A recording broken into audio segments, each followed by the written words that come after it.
The story of Robert Davilla. You know who that is? No, you don't, because I do. 3 months ago, I gave khutbah in Fort Worth. I haven't been to that masjid in 4 or 5 years, and they invited me for some reason, and I went. And I gave khutbah there. My khutbah was about dua. An Egyptian fellow comes up to me, a young man came up to me afterwards, he goes, Allah fulfilled my dua today.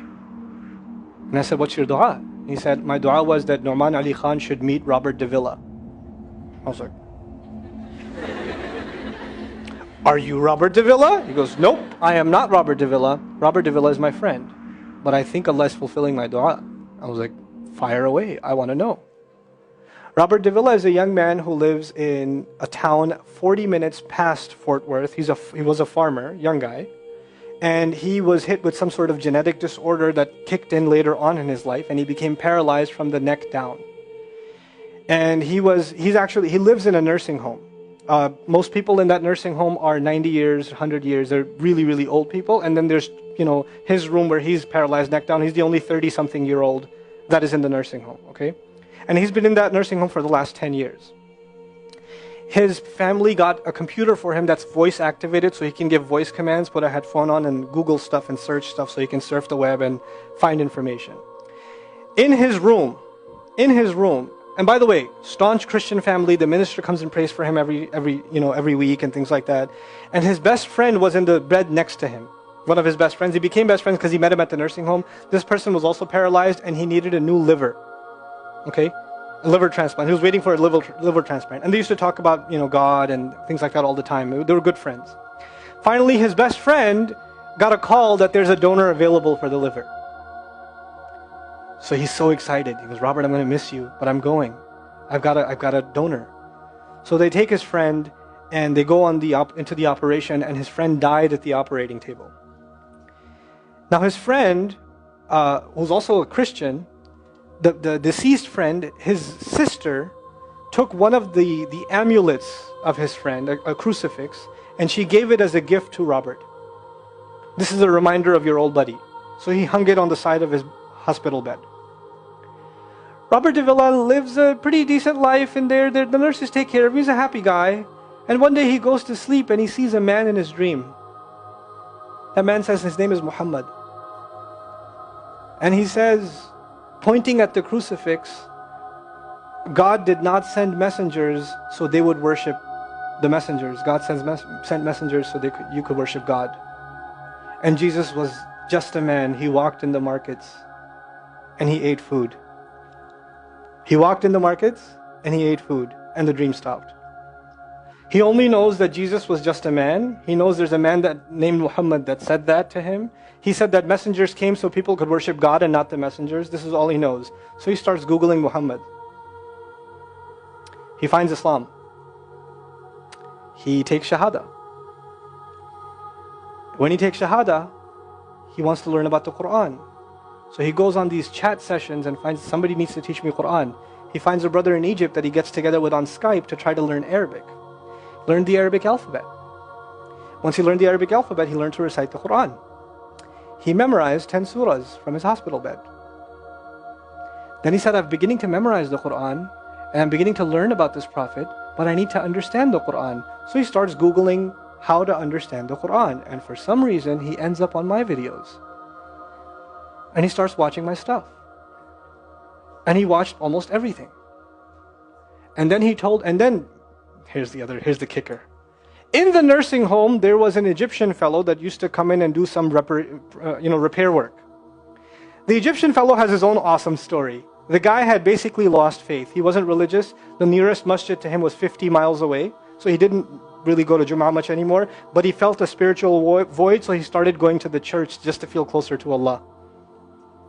Raised Muslim. He goes to the church just to feel closer to Allah. He's passing by Robert's room one day and he hears وَالْعَصْرِ إِنَّ الْإِنسَانَ لَفِي خُسْرٍ. So he walks into his room and says, Robert, what are you listening to? Robert says, nothing. That was me. And the guy says, you're Muslim? He goes, yeah, I became Muslim. And now this friend is in shock. How does Allah guide someone in the middle of Churchtown, USA, in a nursing home, with a crucifix on the side of his bed that he doesn't even have the physical strength to move. And the guy himself says, I want to come back to Allah. So he tells him about his, the friend he found online, Norman Ali Khan. So the Egyptian fellow starts watching my videos. And then he says, I wish I could meet him one day. And he says, okay, I'll pray for you. And after 5 years, that Egyptian friend shows up at the same masjid that I haven't been to in 4 years. And after Jum'ah says, I think Allah wants to fulfill my friend's dua and my dua. So I said, I think He does. Let's go. So I took a few of us and we went. And we met with Robert. We had a beautiful conversation with him. And inshallah, for Eid, we're going to go to his nursing home again. The nursing home was pretty shocked. You're all here to meet Robert? I was like, yep. Why do you want to meet him? He's an inspiration. I'm like, okay, let me check if we can. And they had to call the hospice administrator and all this stuff. And then eventually let us in. And Robert's in shock. And then I meet with Robert, we're talking, and I was like, hey Robert, so I heard you memorize some surahs. He says, yeah. Can you recite one for me? So he recited Surah Al-Asr. Not one of us was not crying. We're just in tears. When somebody turns to Allah, don't worry about the means. Guidance will come. Balance will come. I want to tell you some more about Robert, because young guys are here. Young guys that play basketball. Young guys that are healthy. Young guys that have ambition. I told you what's his paralysis, from where to where?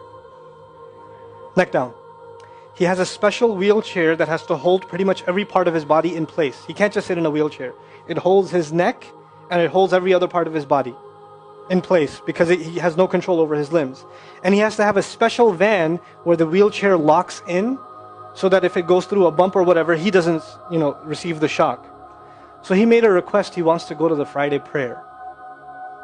They didn't have the special van, so they put him in a regular van. And so he went to the regular van and a few bumps and his spine got even more hurt. He went to Jumu'ah. He came back in excruciating pain. And they said, I'm sorry, Robert, you're no longer able to sit in your wheelchair. You're going to have to stay in your bed for the next 6 months at least. If you see recovery, then you can get back up again. I met him in that span. He had already been in that bed for 3 months already. And the reason he was in that bed is he went to the Jummah prayer. And he told me about the Jummah prayer. He said, I've never felt more peace in my life than I was in that masjid.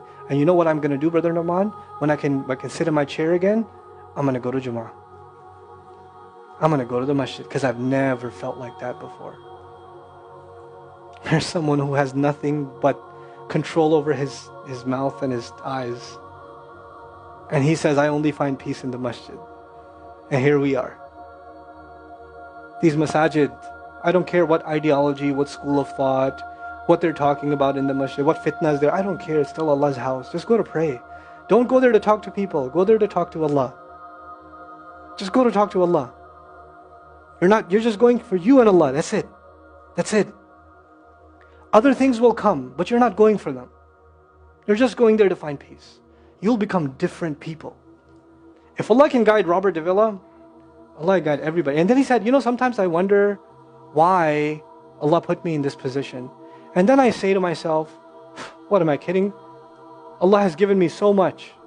I am so grateful for what He gave me. And if this is the way He was going to bring me to Islam, it's all worth it. So worth it.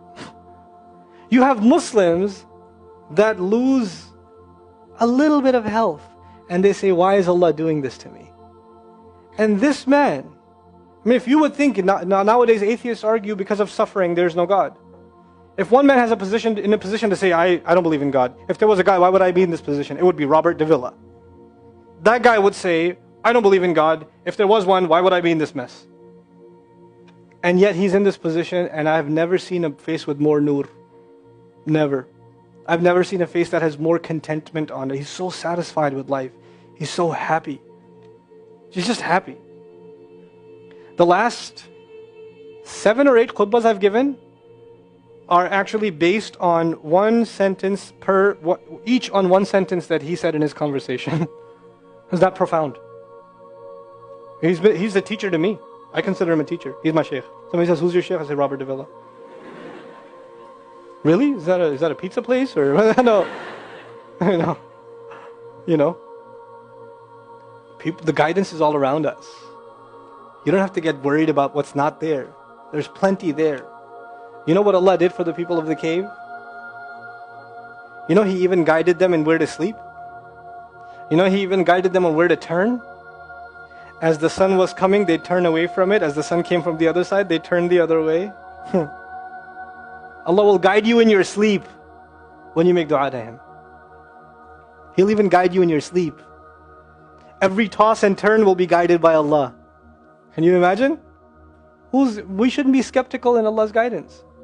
We shouldn't worry about how am I going to find balance. No, that's Allah's job to guide you. Your job is to talk to Him. Your job is to get sincere. That is the message I have for you. That is how we're going to find balance. Honestly.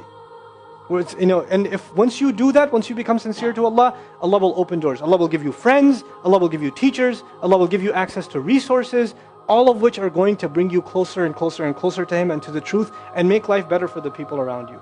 This is really the gist of what I wanted to share with you.